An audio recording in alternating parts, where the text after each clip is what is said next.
ભરૂચ પાંજરાપોળ ખાતે વિશ્વ તુલસી દિવસની ભવ્ય ઉજવણી સાથે તુલસી રોપાનું વિતરણ કરાયું હતું।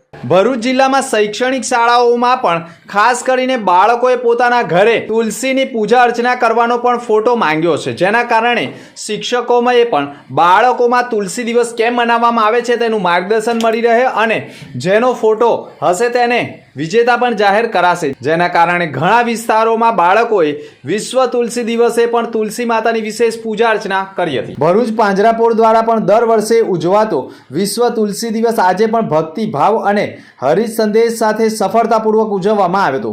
આ કાર્યક્રમ અંતર્ગત તુલસીના રોપાનું પણ વિનામૂલ્યે વિતરણ કરવામાં આવ્યું હતું, જેમાં મોટી સંખ્યામાં નાગરિકોએ ઉત્સાહપૂર્વક ભાગ લીધો હતો। આ કાર્યક્રમમાં ગ્રીન ભરૂચના નિકુંજ ભટ્ટ તેમજ ચંપક મિસ્ત્રીની ઉપસ્થિતિમાં તુલસીના છોડોનું વિતરણ કરવામાં આવ્યું હતું। આ પ્રસંગે દીપક મિસ્ત્રી દ્વારા વંદે માતરમનું સંપૂર્ણ પઠન ભક્તિ ભાવપૂર્વક કરવામાં આવ્યું હતું, તેમજ શ્રીમદ ભાગવત ગીતાના 12મા અને 15મા અધ્યાયનું પાઠ વાંચન યોજાયું હતું। આ અવસરે રોજબરોજ સિદ્ધનાથનગર સોસાયટીથી રોટલી એકત્ર કરી ગૌ માતાને પહોંચાડવા ભૂદેવોનું સન્માન કરી ગૌ સેવા અને માનવ સેવાના કાર્યને બિરદાવવામાં આવ્યું હતું।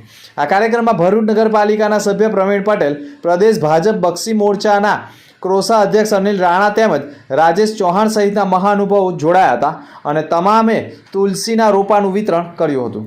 આજરોજ 25મી ડિસેમ્બર એટલે વિશ્વ તુલસી દિવસની ઉજવણી ભરૂચ પાંજરાપોળ ખાતે ગ્રીન ભરૂચના સહયોગથી તુલસી રોપાનું વિતરણનો કાર્યક્રમ રાખવામાં આવેલો, જે કાર્યક્રમની અંદર રવિભાઈ જોશીની 2 દીકરીઓ રીતવા અને અન્ય નામ છે એ બંને દીકરીઓએ 12મો અને 15મો અધ્યાય ગીતાજીનો કંઠસ્થ ગાયો હતો।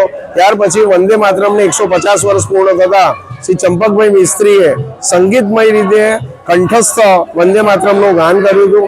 તદુપરાંત ખૂબ મોટી સંખ્યામાં અત્રે અહીંયા શહેરના શ્રેષ્ઠીઓ પધારેલા અને તેમની હાજરીમાં આ તુલસી રોપાનું વિતરણનો કાર્યક્રમ કરવામાં આવેલો। અંદાજે 200થી વધારે તુલસી રોપાનું વિતરણ આજરોજ કરવામાં આવેલું છે। હજુ પણ જેને તુલસીના રોપા જોઈતા હોય તો અહીંયા દિવસ દરમિયાન અહીંયા તુલસી રોપા માટે આવશે તો એમને તુલસી રોપાનું વિતરણ વિનામૂલ્યે કરવામાં આવે છે અને આ કાર્યક્રમ છેલ્લા 5 વર્ષથી સતત કરવામાં આવે છે અને વર્ષો વર્ષ કરવામાં આવતો રહેશે।